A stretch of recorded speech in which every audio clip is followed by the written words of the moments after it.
On va s'intéresser au chapitre dit les chaînes de caractères. Donc ce chapitre suit le chapitre intitulé les tableaux. Alors les chaînes de caractères en programmation désignent tout simplement du texte.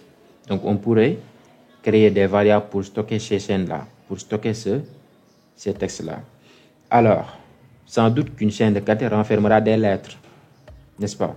Vous allez me demander alors comment faire l'ordinateur pour stocker ces lettres-là, vu que l'ordinateur ne sait que manipuler des nombres et il stocke en mémoire que des nombres. Eh bien, vous saurez que les programmeurs ont bien pensé à cela parce qu'ils sont malins.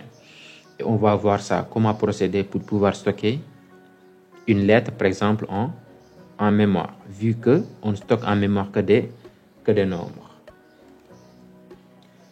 Alors, le type char que vous avez déjà rencontré, n'est-ce pas, pour stocker par exemple un entier qui est compris entre moins 128 et 127. En général, le type char est rarement utilisé pour ça, est rarement utilisé pour stocker un entier. Mais il est destiné à stocker une lettre, un caractère. J'ai dit une lettre, un caractère, un et un seul caractère. Alors, donc si on demande à l'ordinateur de nous... donc si on crée une variable qui contient une lettre, comme ça, sa lettre, et il faut toujours délimiter la lettre ou le caractère par apostrophe. Il faut toujours délimiter le caractère par apostrophe. Donc si on mettait à tout coup, on aurait erreur. Voyez, il faut toujours délimiter le caractère par apostrophe. Parce que c'est les apostrophes là qui disent qu'il s'agit d'un caractère. Et là, qu'est-ce qui se passe en mémoire? Donc, vu qu'il s'agit d'une lettre, d'un caractère, l'ordinateur ne sait que stocker des nombres. Donc, heureusement, on a inventé ce qu'on appelle la table ASCII. La table ASCII permet tout simplement d'associer un nombre à chaque lettre. Donc, pour stocker une lettre en mémoire, l'ordinateur va utiliser son code ASCII, c'est-à-dire le nombre qui correspond à cette lettre-là. Donc, il va faire la conversion. Parce qu'on ne stocke en mémoire que des nombres. Par exemple, ici, la lettre A est associée au code ASCII 65. Le code ASCII de A majuscule, c'est 65. Le code ASCII de A minuscule, si je ne me trompe pas, c'est 30 et quelques, si je ne me trompe pas. En tout cas, le code ASCII de A majuscule est différent de celui de A minuscule, tout simplement parce que le langage C est un langage qui est sensible à la casse. C'est-à-dire le majuscule et le minuscule sont différents pour lui. On est d'accord? Donc voilà comment faire la machine pour stocker une lettre. Parce que dans un programme, on est appelé à manipuler des lettres, des chaînes de caractères. Voyez-vous? Donc voilà, donc ici, intéressons-nous un peu à ce programme-là. Donc là, on a créé notre variable lettre qui stocke un caractère, une lettre. Et cette lettre-là doit être délimitée par apostrophe. Dans ce cas, l'ordinateur va remplacer cette lettre-là par son code ASCII correspondant afin de la stocker en mémoire. Voyez-vous?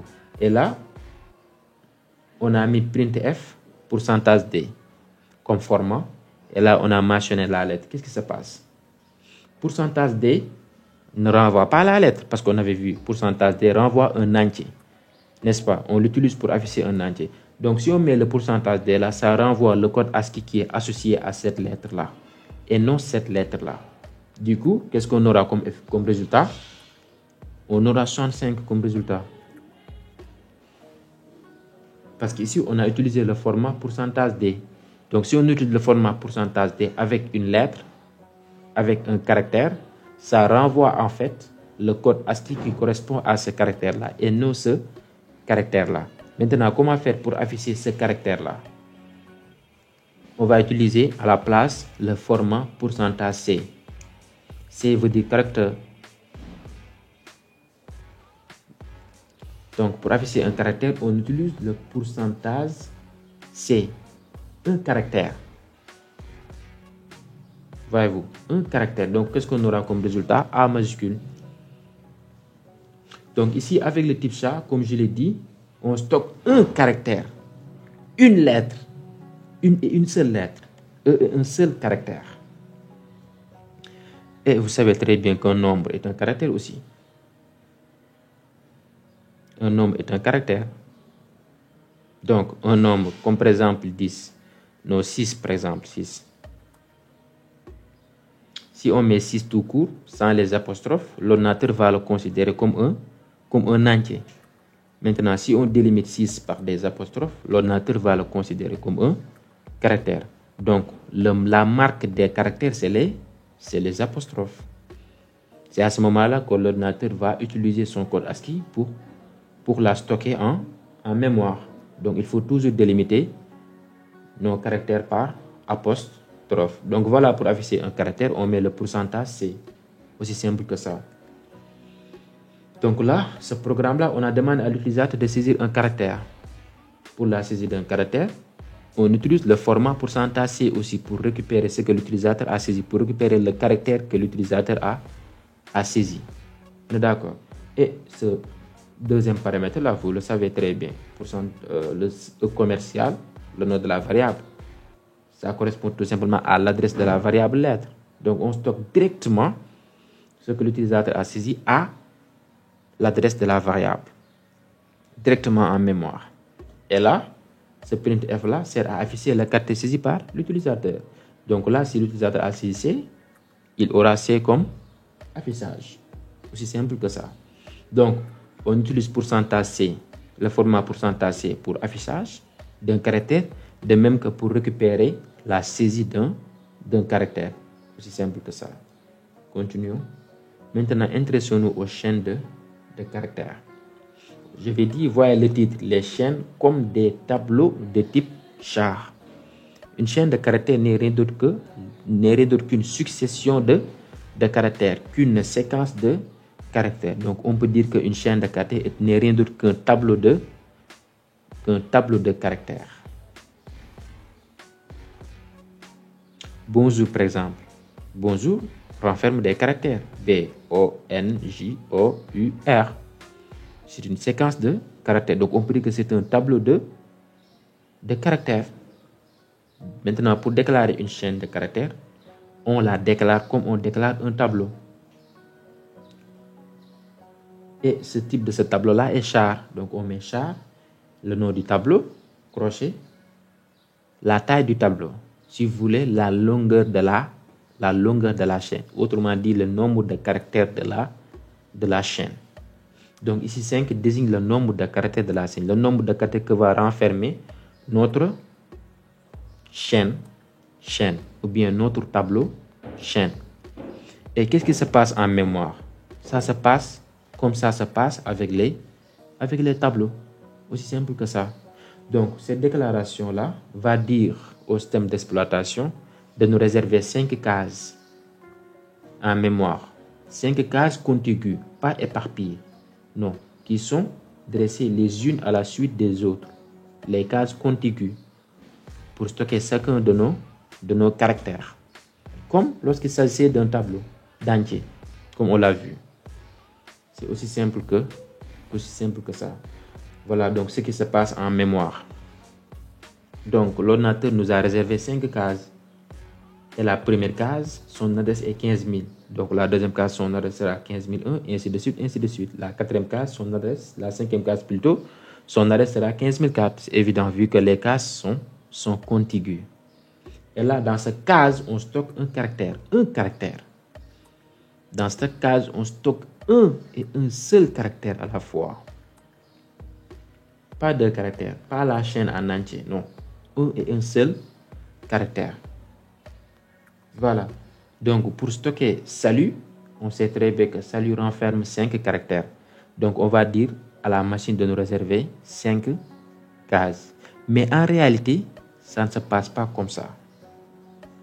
En réalité, pour stocker une chaîne, par exemple, salut, on sait très bien que salut renferme 5 caractères. On dit à la machine de nous réserver 5 caractères. Non. Mais on dit à la machine de nous réserver 6 caractères. 6. la longueur de la chaîne sera 6. Pourquoi 6? Parce qu'on doit y ajouter ce caractère spécial-là. Ce caractère spécial, /0, que l'on appelle le caractère de fin de chaîne. Cela indique à l'ordinateur que c'est la fin de la chaîne. Parce que l'ordinateur, s'il parcourt un tableau de caractères, il ne sait pas s'arrêter. Il ne s'arrête que lorsqu'il heurte ce caractère spécial-là. Ce caractère spécial, /0. Sinon, il va continuer à parcourir le tableau.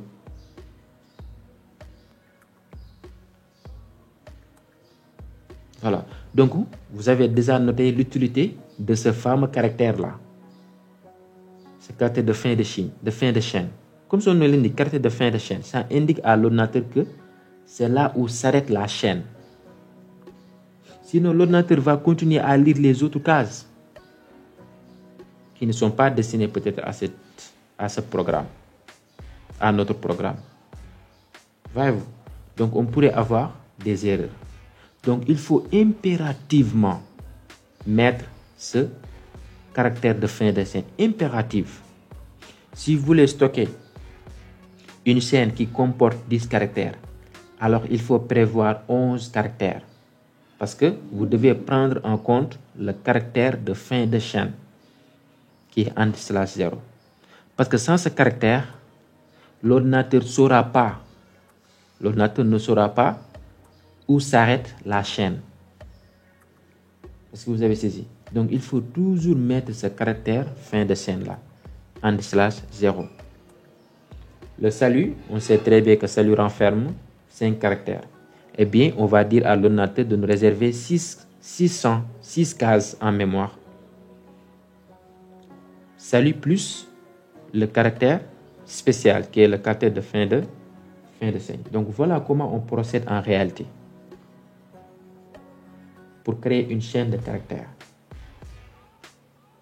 Voilà la manière dont on procède. Donc, il ne faut jamais oublier le caractère fin de chaîne.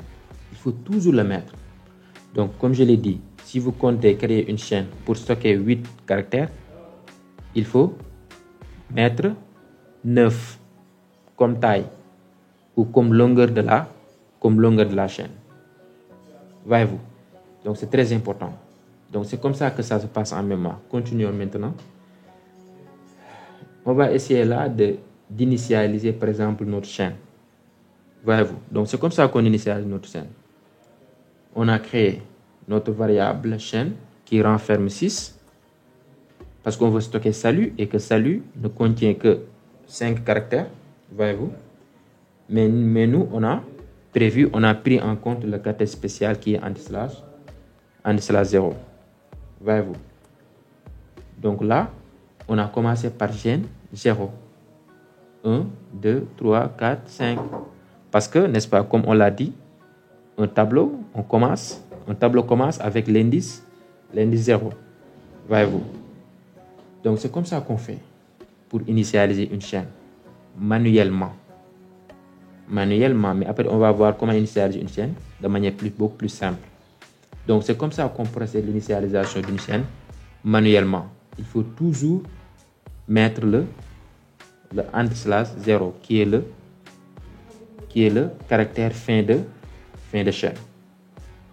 Continuons. Maintenant, comment essayer d'afficher cette chaîne-là? N'est-ce pas, une chaîne de caractères est considérée comme un tableau de caractères. Mais est-ce qu'on affiche une chaîne de caractères comme un tableau de caractères? Dans ce cas, ce serait du lourd, c'est-à-dire afficher caractère par caractère. Ça sera compliqué. Mais heureusement, on peut afficher la chaîne de manière brusquement. C'est-à-dire d'afficher la chaîne d'un coup. Et là, dans ce cas, on utilise le format %S. Vous venez de découvrir un nouveau format. On met le %S. S veut dire string. Et string veut dire chaîne en anglais. String. Donc, pour afficher une chaîne, l'affichage d'une chaîne est très simple et très facile. contrairement à son initialisation manuellement. Donc, pour afficher une chaîne, on met le pourcentage S. Pourcentage S, voyez. Et là, on met la chaîne. Donc, on nous affiche salut. Peut-être vous allez me dire que pourquoi il n'a pas affiché le caractère de fin de chaîne. Non, le caractère de fin de chaîne ne sera pas affiché. Ne sera pas affiché. Son rôle, c'est d'indiquer à l'ordinateur que la chaîne s'arrête là. Que la chaîne s'arrête là. Donc, si on ne mettait pas ce caractère de fin de chaîne, vous ne pourrez pas deviner ce qu'on aurait comme résultat ici. Vous ne pourrez pas deviner. Continuons. Voyons maintenant comment créer, initialiser, afficher une chaîne. Donc ici, la création et initialisation simple d'une chaîne. Donc là, on a créé et initialisé notre chaîne directement d'un coup. Donc on a fait la déclaration et l'initialisation d'un coup. Donc c'est très simple. Avec cette manière-là, on s'en fiche du caractère spécial, du caractère plutôt de fin de chaîne. C'est l'ordinateur qui va se débrouiller pour le mettre. Donc avec cette manière de déclarer une chaîne et de l'initialiser, on s'en fout du caractère de fin de chaîne. Donc on met le type, la chaîne, crochet, égal, on mentionne notre chaîne, salut. À la parole, on peut mettre bonjour ou bien bonjour tout le monde, etc. Un texte. Et c'est l'ordinateur qui se charge après de mettre le caractère fin de chaîne à la fin de la chaîne. Nous, on s'en fout maintenant. Voyez-vous? Donc, cette manière d'initialiser est très simple. Et c'est la méthode là beaucoup plus utilisée. Hein? Ah oui, parce que l'initialisation caractère par caractère, c'est-à-dire manuel, est très compliqué, et un peu compliqué. Et on peut se perdre. Donc là aussi, qu'est-ce que vous avez remarqué? On n'a pas mentionné la taille de notre tableau chaîne. Ou bien la longueur de notre chaîne de caractères. Et là aussi, l'ordinateur va se débrouiller, le compilateur va se débrouiller pour savoir sa longueur. Il va compter tout simplement les caractères. 1, 2, 3, 4, 5. Et il va considérer que cette chaîne-là renferme 5 caractères. Cette chaîne-là aura à la longueur 5 points. Et pour l'afficher, voyez, comme on l'a vu, on met pourcentage S. Aussi simple que ça. Donc la manipulation des chaînes, ce n'est pas diabolique. Mais attention, ici, il faut toujours mettre les crochets. Toujours mettre les crochets. Parce qu'une chaîne de caractères est considérée comme un tableau de caractères. Continuons. Il y a toutefois un défaut. C'est-à-dire cette manière d'initialiser une chaîne a un défaut. Ça ne marche que pour l'initialisation. Pas pour la modification d'une chaîne. Pour modifier une chaîne, par exemple, au cours d'un programme, il faut procéder manuellement. Parce que cette manière-là n'est valable qu'à l'initialisation. Mais cette ligne-là est incorrecte. On ne peut pas faire ça. Si on fait ça, on aura erreur. Voyez-vous. Voyez ici, on a mis chaîne sans les crochets. Ça veut dire qu'on a tenté de modifier la variable chaîne au cours du programme. Ça ne marche pas. Donc le fait de procéder ainsi n'est possible qu'à l'initialisation. Qu'à l'initialisation comme ça. On met char, espace, le nom de la chaîne, crochet. Égal, on mentionne la chaîne. Mais attention, il faut délimiter la chaîne par des guillemets. Il faut délimiter la chaîne par des guillemets. Et pour délimiter un caractère, vous pourrez utiliser les apostrophes pour délimiter un caractère. Mais pour délimiter une chaîne, utilisez les guillemets. Voyez-vous. Donc c'est ça. Mais pour modifier une chaîne au cours du programme, il faut procéder comme ça, manuellement. Maintenant, comment récupérer une chaîne? on va inviter l'utilisateur à saisir par exemple son nom. Le nom d'une personne est une chaîne de caractères. Le nom d'une personne ne renferme pas de nombre, renferme que des lettres. Maintenant, comment récupérer ce pronom-là? C'est très simple. Donc, on met scanf, le pourcentage S. On utilise le format pourcentage S, comme l'affichage. Mais qu'est-ce que vous remarquez ici? Là.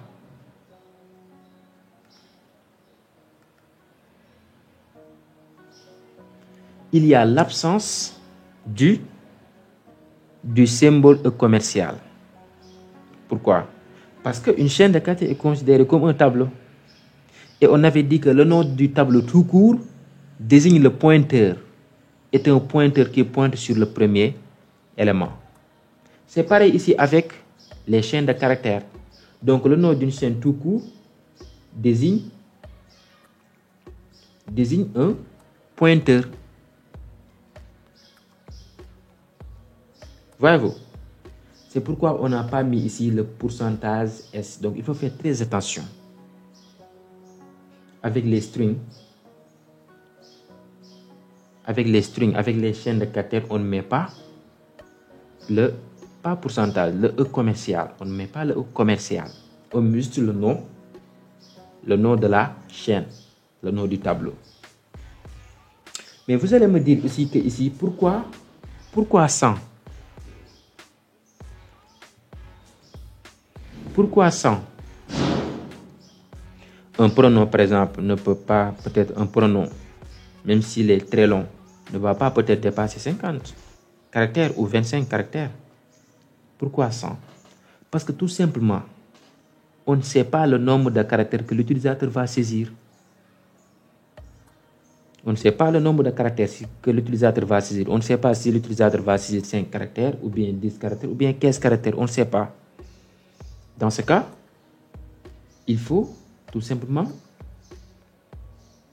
faire de telle sorte que ce que l'utilisateur va saisir sera bien cerné. C'est-à-dire on n'aurait pas erreur.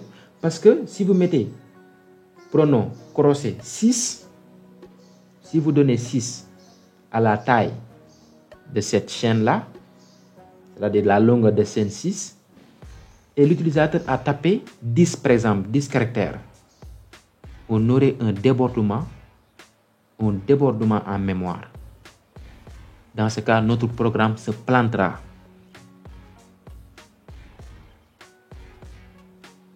Parce que ce qu'on a donné est plus grand que ce qu'on a réservé. On a réservé 6 cases en mémoire. Et nous, on a donné 10 caractères. Il y aurait débordement en mémoire. Du coup, notre programme va se planter, sûrement. Ou bien, on peut avoir des résultats extra bizarres qu'on saurait exploiter. Maintenant, pour couvrir tout ça, on préfère donner un nombre de caractères vraiment qui est grand par rapport à ce que l'utilisateur pourra saisir. On sait très bien que le pronom d'une personne ne pourra jamais dépasser 100. Moi, mon pronom, par exemple, c'est Seyd Aboubakar. Seyd Aboubakar, déjà, c'est trop long. Ça n'atteint même pas 25 caractères, voyez-vous. Donc, 100 caractères, c'est la garantie. On a mis 100. Si on veut, on pourrait mettre 50, ça va, de soi. Mais 100 caractères, ce qui est sûr et certain qu'il n'y aurait pas de débordement de mémoire. Il n'y aurait pas de débordement. C'est ça, c'est la raison pour laquelle on a mis 100. Voyez-vous. C'est la raison pour laquelle on a mis 100. Attention. Il faut toujours mettre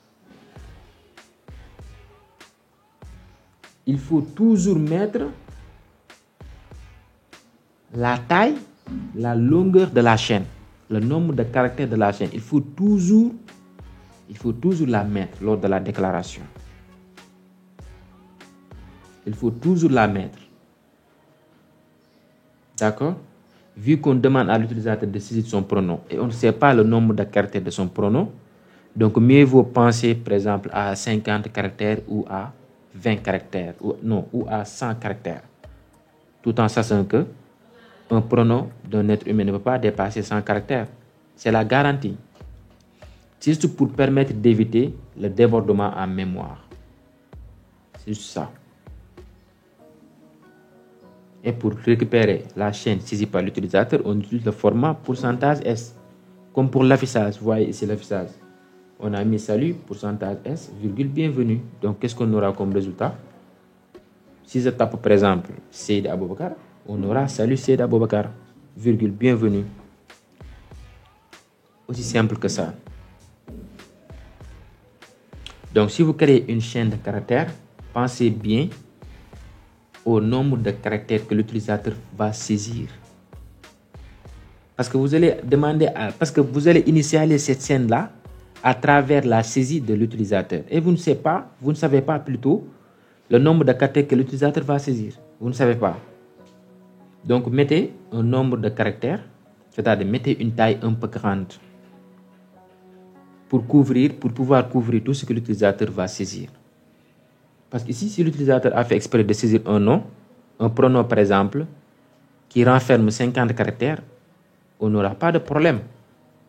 Il n'y aura pas de débordement en mémoire. Parce qu'on a couvert ça lors de la déclaration de notre variable, de notre chaîne pronom. Voyez-vous?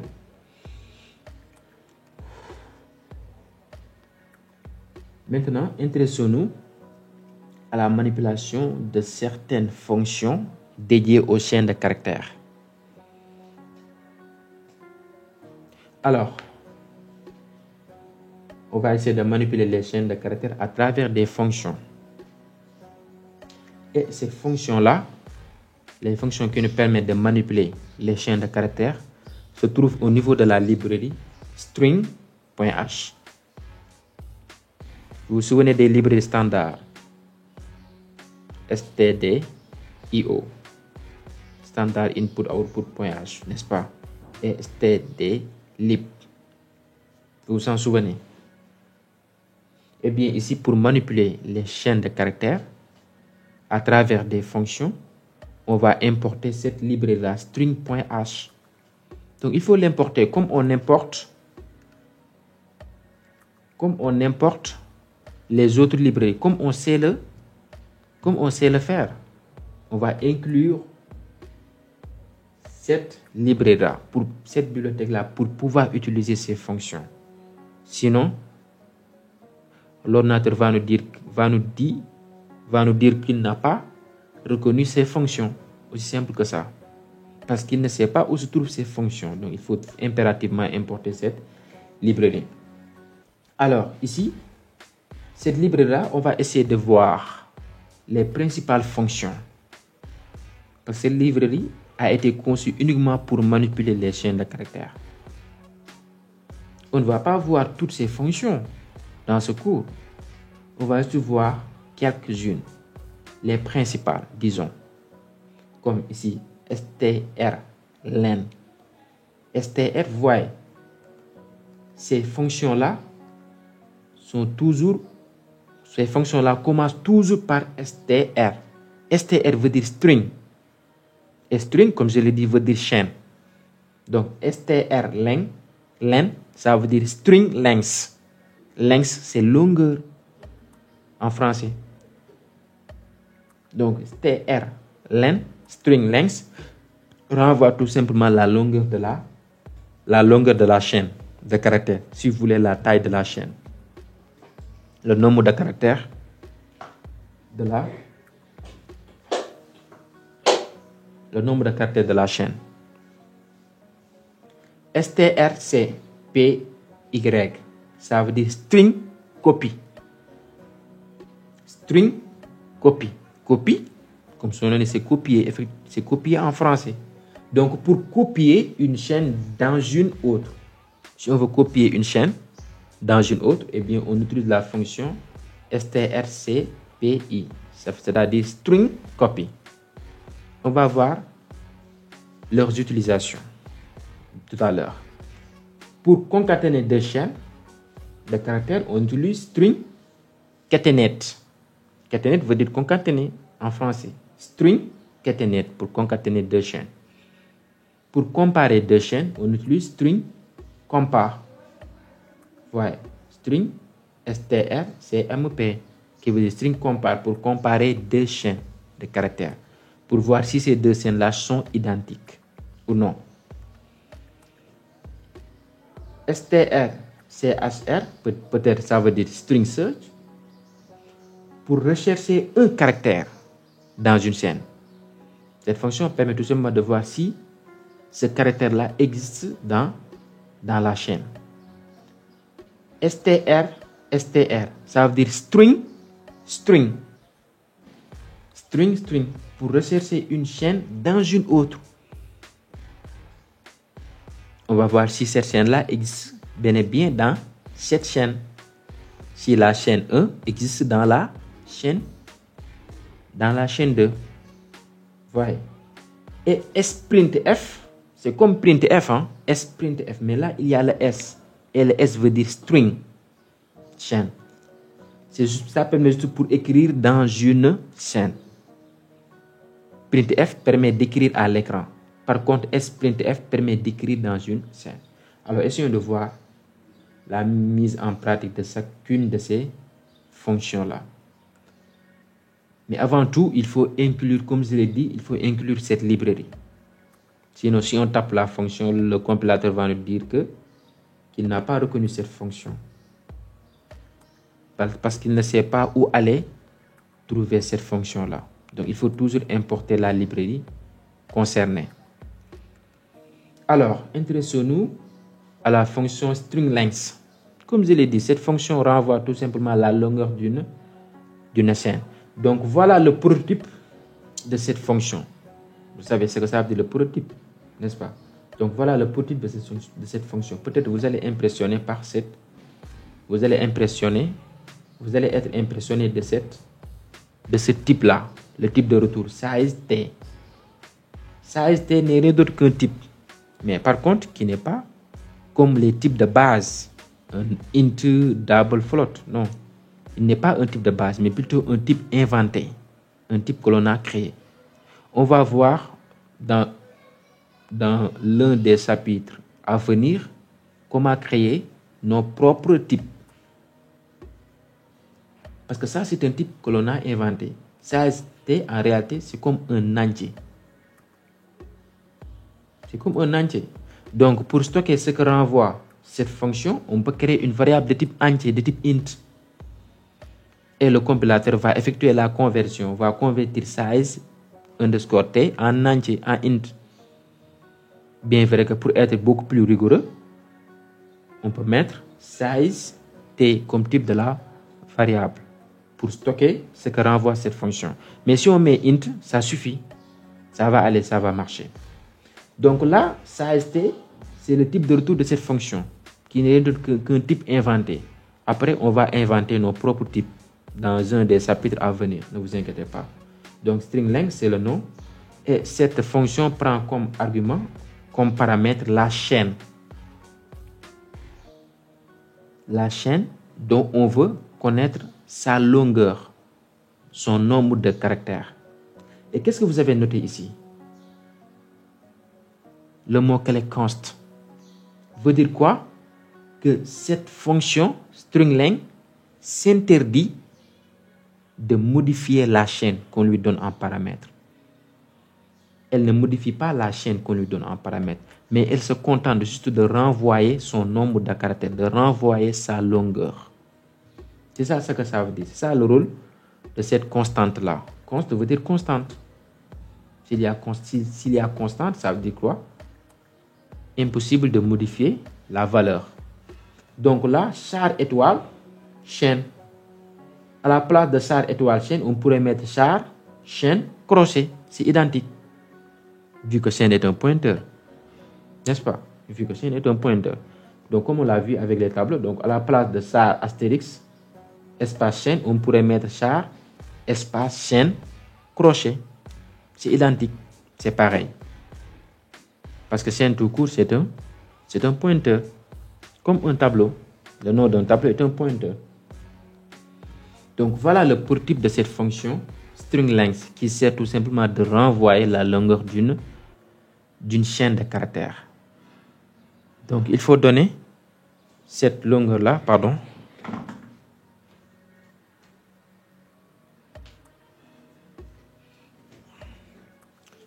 Donc, il faut donner la chaîne dont on veut connaître sa longueur en paramètre de la fonction length. Voyez-vous. La mise en pratique, voyons la mise en pratique. Donc, dans notre fonction main, on a créé notre chaîne salut. Là, on n'a pas mentionné, voyez ici, on n'a pas mentionné la taille. Parce qu'on veut connaître la taille à travers string length, à travers la fonction string length.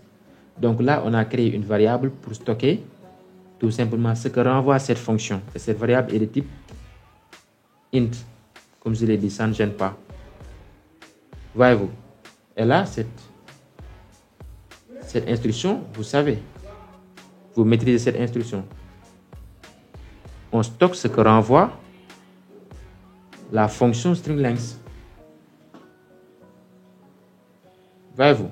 Et là, on affiche tout simplement la longueur de la chaîne. Et qu'est-ce qu'on aura comme résultat? La chaîne salut fait 5 caractères de long. 5 caractères de long, c'est-à-dire la taille, la dimension de la chaîne salut est 5. Voilà. J'espère que l'affichage n'est pas compliqué. Donc, on a mis le format pourcentage S après le format pourcentage D. Donc, le format pourcentage S, ce n'est rien d'autre que la chaîne. À la place, on va mettre la chaîne. Et pourcentage D, à la place, on va mettre la longueur de la chaîne. Voyez-vous. Intéressons-nous maintenant à la fonction string copy. Comme je l'ai dit, ça permet tout simplement de copier une chaîne dans une autre. String copy va renvoyer un pointeur char.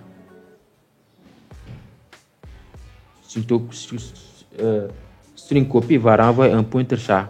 Donc, inutile de créer une variable pour stocker ce que renvoie cette fonction-là. Inutile. C'est inutile. Cette fonction prend en paramètre deux chaînes. Voyez, la chaîne copie de la chaîne et la chaîne à copier. Copie de la chaîne, c'est la chaîne dans laquelle on va copier la deuxième chaîne, c'est-à-dire chaîne à copier. Et qu'est-ce que vous avez noté ici? Donc là, il y a une constante et là, il n'y en a pas. Pourquoi? Parce que cette variable-là sera modifiée par cette fonction. Et là, non. Parce qu'il s'agit de la chaîne à copier. On n'a pas besoin de modifier la chaîne à copier. Mais par contre, on va modifier la chaîne dans laquelle on va copier l'autre chaîne. Copie de la chaîne. C'est pourquoi que ce paramètre n'a pas du mot-clé const. Vous avez saisi? Donc, c'est comme ça. Donc, le premier paramètre, c'est la chaîne dans laquelle on copie la deuxième chaîne qui est le deuxième paramètre. Voyons la mise en pratique. Donc, ici, on a chat chaîne qui renferme texte. Et là, on a copie 100 et on a initialisé cette chaîne à 0. Voyez-vous, on a initialisé cette chaîne à 0, c'est-à-dire toutes les cases auront 0. Et là, on a mis string copy. Voyez, on n'a pas créé une variable pour stocker le retour de cette fonction. On a appelé directement cette fonction et on lui passe comme paramètre copy. Voyez, et la chaîne. Donc, on copie la valeur de la chaîne dans copy. Aussi simple que ça. Et là, l'affichage chaîne vaut S, c'est-à-dire on affiche chaîne. Et en deuxième ligne, on affiche copie, sa valeur. Vous allez me dire qu'ici, pourquoi on a réservé 100? Encore une fois, c'est sûr que cette chaîne-là, sa taille, c'est 5. Ou bien 6. On pourrait mettre 6 comme taille. Mais on préfère mettre 100. Pourquoi? Parce que tout simplement, cette chaîne-là, copie, pourrait prendre après n'importe quelle chaîne au cours du programme. N'importe quelle chaîne au cours du programme. Peut-être au cours du programme, on voudrait l'écraser par une autre chaîne, beaucoup plus long. Donc, on a pris en compte de cela. C'est pourquoi on a réservé assez de cases. 100. Vous avez saisi? Peut-être vous allez me dire que pourquoi on initialise notre chaîne par des zéros. En réalité, un caractère, une lettre aussi est un nombre, hein, pour la machine. Un caractère aussi est un nombre, une chaîne aussi est un nombre pour la machine. Voyez-vous? Donc ça ne gêne pas trop. Donc voilà ce qui se passe en mémoire. Donc on a copié le contenu de chaîne dans copie. Voilà. C'est très simple. Voyons rapidement la fonction string catenate. String catenate renvoie un pointeur. Elle prend plutôt deux paramètres comme string copy. Voyez, ici, le premier caractère chaîne 1 et le deuxième caractère chaîne 2. Le deuxième caractère est une constante. La fonction ne va pas modifier le deuxième paramètre, c'est-à-dire chaîne 2. Par contre, elle va modifier la première chaîne 1. Ça veut dire quoi? String catenate va tout simplement ajouter chaîne 2 dans chaîne 1.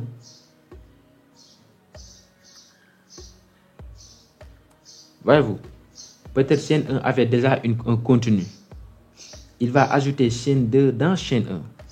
Voyez ici, on a mis salut, plutôt ça, chaîne 1, de taille 100, égale salut, espace.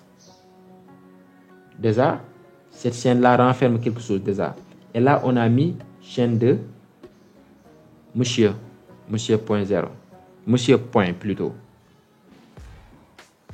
Donc, catenate ajoute tout simplement la deuxième chaîne à la première chaîne. String catenate chaîne 1, chaîne 2, ajoute chaîne 2 dans chaîne 1. Est-ce que vous avez saisi? Donc, monsieur point se mettra juste après salut espace. Dans ce cas, qu'est-ce qu'on aura comme affichage? Voyez, salut monsieur, salut espace monsieur. Donc chaîne 1 sera égal à salut espace monsieur. Et chaîne 2 vaut toujours monsieur. Parce que cette fonction modifie le premier paramètre et non le deuxième paramètre. C'est pourquoi le deuxième paramètre est une constante. Pour être simple, ce qu'il faut comprendre est que string catenate ajoute le deuxième paramètre, le contenu du deuxième paramètre au premier paramètre. C'est-à-dire ajoute la deuxième chaîne dans la première chaîne. Notre première chaîne renferme salut espace. Notre deuxième chaîne renferme monsieur point. Donc, elle va ajouter monsieur point juste après salut espace. Et on aura chaîne 1 comme valeur. Salut monsieur. Vous avez saisi? Donc voilà ce qui se passe en mémoire. Vous voyez ici. Donc salut. Oh la souris. Vous voyez. Donc avec catenate, on ajoute la deuxième chaîne à la première. Du coup, le premier caractère de la deuxième chaîne remplacera le caractère fin de chaîne. Vous voyez ici. Le caractère fin de chaîne. Et après, on y ajoute les autres caractères dans chaîne.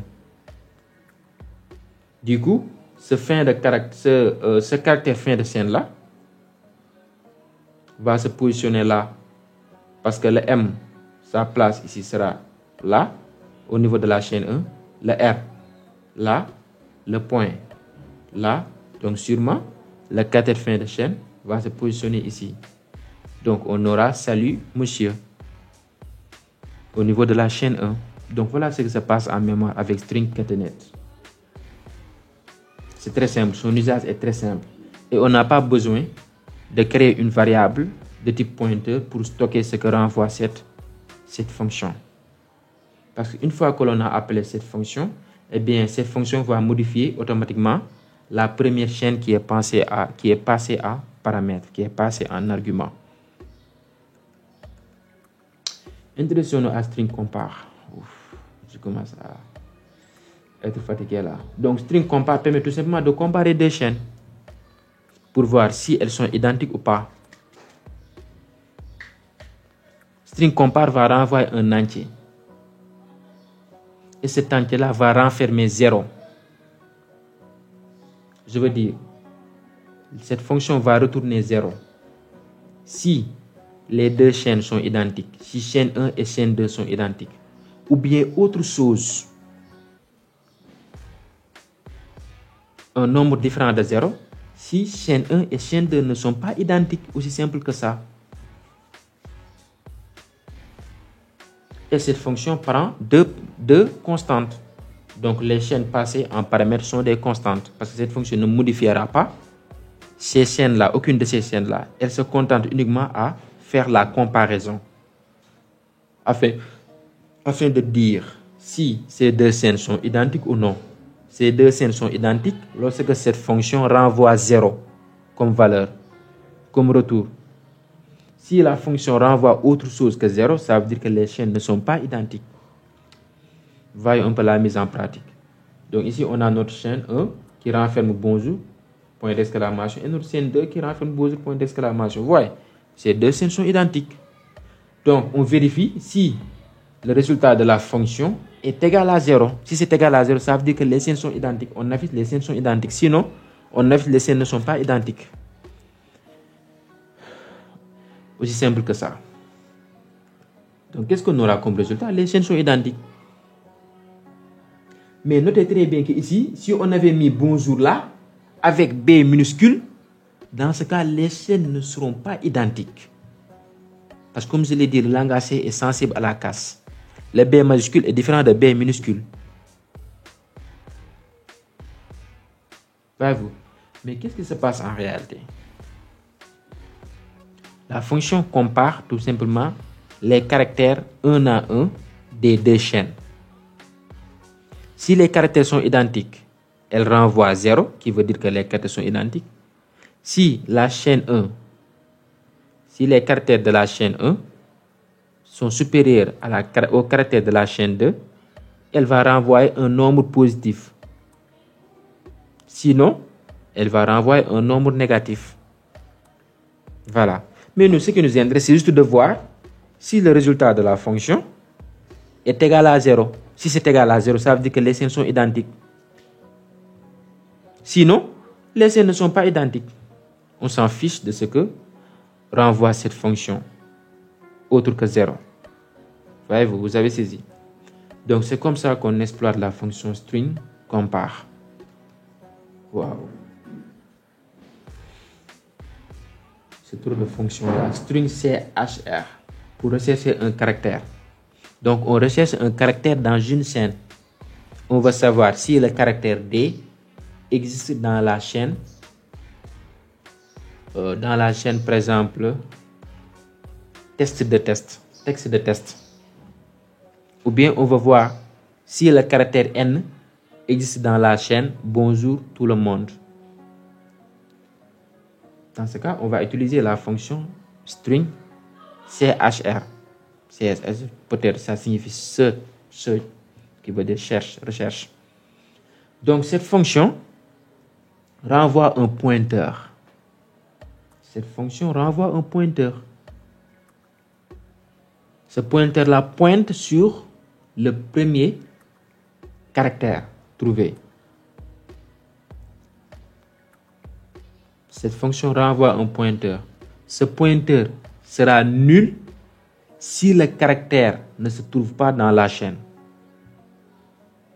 Et ce pointeur sera différent de nul si ce caractère existe dans la chaîne. Aussi simple que ça.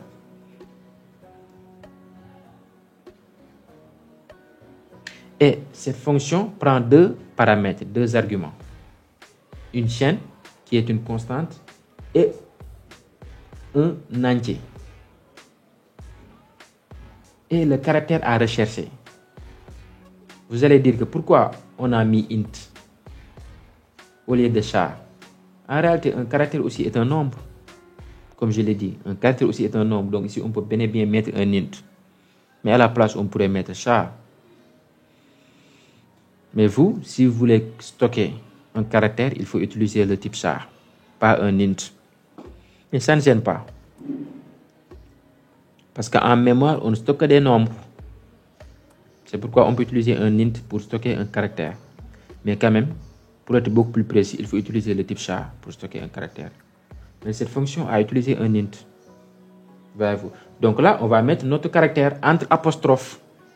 On va mettre la chaîne comme premier argument et comme deuxième argument, le caractère à chercher dans la chaîne. Voyez-vous. Donc là, ici, on a créé une variable pour stocker ce que renvoie la chaîne. Le pointeur que va renvoyer la chaîne.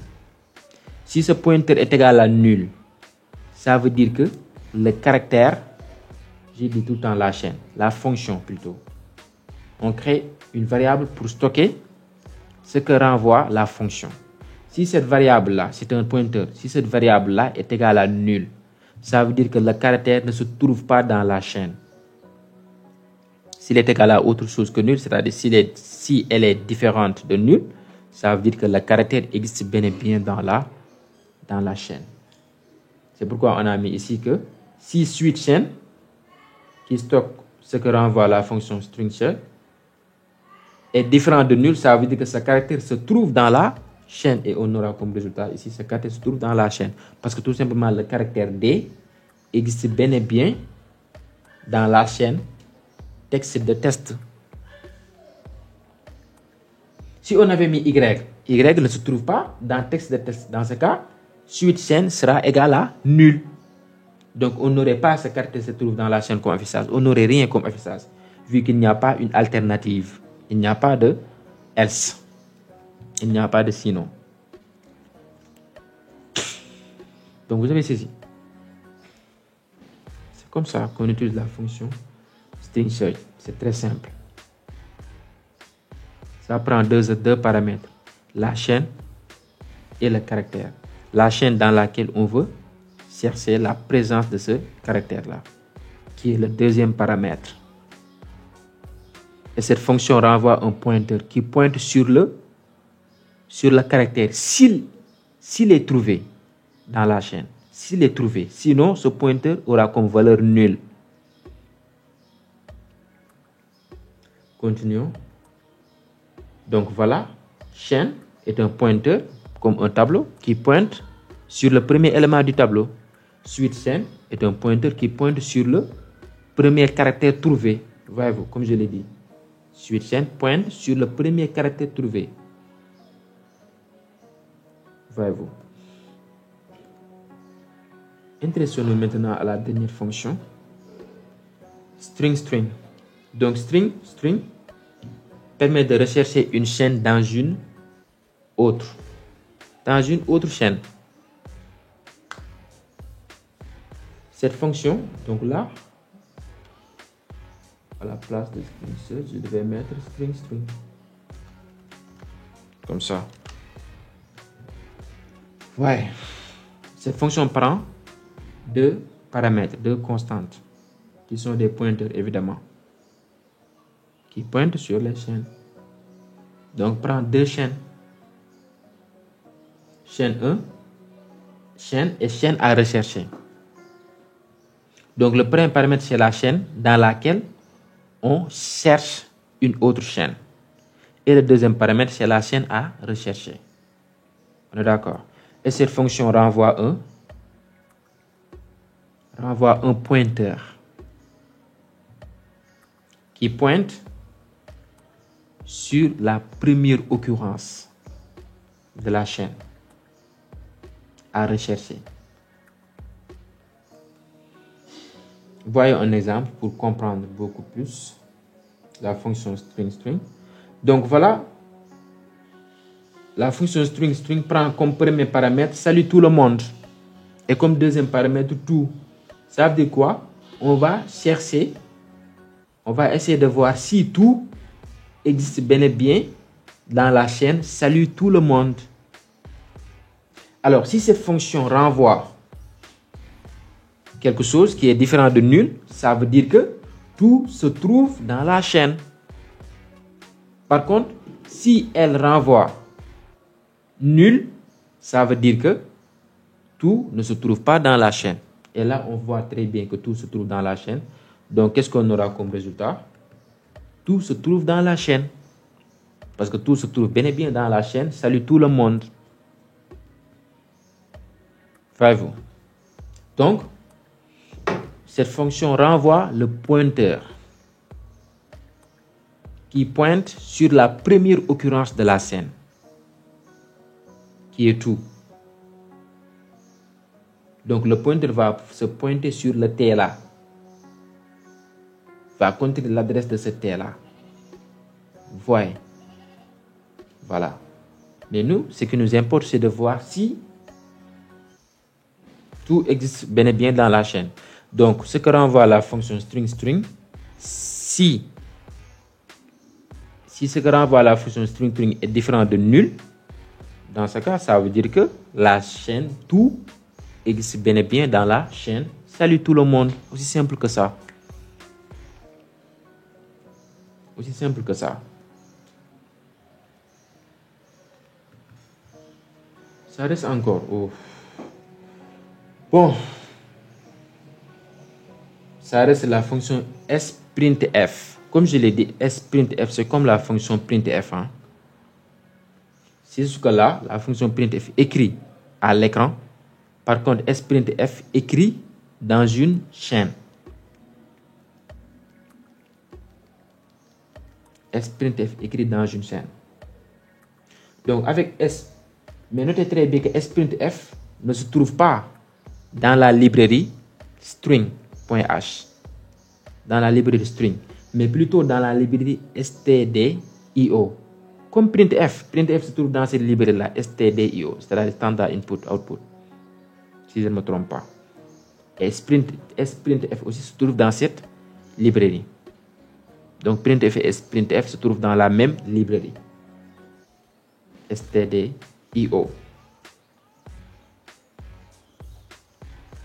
Donc on peut utiliser sprintf sans importer string. Donc voilà la mise en pratique. Donc ici, là, on a créé une chaîne de taille 100, c'est-à-dire qui peut contenir 100 caractères. Et là, on a une variable âge qui est égale à 15. Sprintf, on a mis chaîne, tu as là, à la place de ce format-là, on aura l'âge, on aura 15 ans. Donc sprintf, c'est ce qu'avec sprintf, on mentionne d'abord en premier paramètre la chaîne dans laquelle on va écrire. Contrairement à printf, on écrit à l'écran. Mais sprintf, on écrit dans la chaîne. Donc sprintf prend comme premier argument, comme premier paramètre, la chaîne dans laquelle on veut écrire. On veut écrire, tu as 15 ans dans la chaîne. Donc on va mettre chaîne comme premier paramètre. Voyez. Et là, pour afficher le contenu, on met pourcentage %S.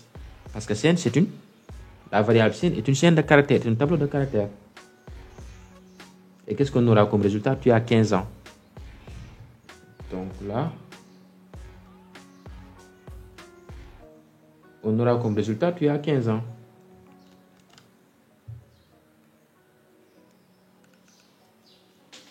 Vous avez compris? Donc, sprintf en réalité permet tout simplement de formater notre chaîne de caractères. Va ici. Notre chaîne de caractères renferme une variable âge, le contenu d'une variable âge qui est 15. On peut aussi mettre une autre chaîne de caractères. Voyez-vous? Donc, sprintf, on l'utilise en général pour formater une chaîne. Pour formater une chaîne de caractères. C'est-à-dire, pour y afficher, pour y mettre comme contenu une autre variable, la valeur d'une autre variable, ou bien la valeur d'autres variables, d'autres chaînes. C'est ça l'utilité de la fonction sprintf. Tu vois ici, tu as 15 ans. Tu as 15 ans est stocké dans la variable chaîne. Tu as 15 ans. Si on demande à l'utilisateur de saisir l'âge et il a saisi 32 ans, 32, donc la variable chaîne va contenir tu as 32 ans. Donc sprintf permet tout simplement de formater une chaîne. Oh, je respire. Parce qu'aujourd'hui, je suis un peu fatigué, malheureusement. Voilà la fin de ce chapitre-là, intitulé les chaînes de caractères. Donc, je vais m'efforcer à vous faire un petit résumé, bien que je suis fatigué là. Donc, ce qu'il faut retenir est que on manipule les chaînes de caractères comme on manipule un tableau. Parce qu'une chaîne de caractères n'est rien d'autre qu'un tableau de caractères, une séquence de caractères.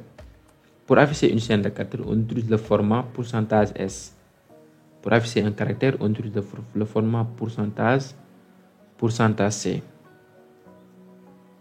Si on crée une chaîne de caractères, ce qui se passe en mémoire est identique à si on crée un tableau. Parce que comme je l'ai dit, une chaîne de caractères n'est rien d'autre qu'un tableau de caractères. Et il y a assez de fonctions qui nous permettent de manipuler les chaînes de caractères. Et ces fonctions se renferment dans la bibliothèque, dans la librairie string.h. Donc, pour pouvoir utiliser ces fonctions-là, il faut importer cette librairie-là, qui est string.h, comme on importe les autres librairies standards, comme std, io. Et qu'est-ce qu'on peut dire encore? Bon, voilà, chaque chaîne de caractères possède un caractère de fin de chaîne qui marque la fin de la chaîne, qui dit à l'ordinateur que la chaîne s'arrête là. Donc, si vous comptez initialiser votre chaîne manuellement, il ne faut pas omettre, il ne faut pas oublier ce caractère de fin de chaîne là. C'est très important. Il est impératif de le mettre parce que ça indique tout simplement à l'ordinateur, au compilateur, que la chaîne s'arrête là. Sinon, on aurait erreur ou bien des résultats inattendus. Parce que l'ordinateur, le compilateur, lorsqu'il lit une chaîne de caractères, il ne sait pas s'arrêter que lorsqu'il heurte, lorsqu'il percute le caractère de fin de chaîne qui est en /0. Donc, il faut toujours le mettre. Donc, c'était tout pour ce chapitre. C'est un chapitre très intéressant. Ça nous apprend à manipuler les chaînes de caractères. Voilà, donc on a découvert un autre type, les chaînes de caractères string, qui est un peu différent des autres types, comme on vient de le voir. Donc, c'était tout pour ce chapitre. On se dit donc à la prochaine vidéo. Merci.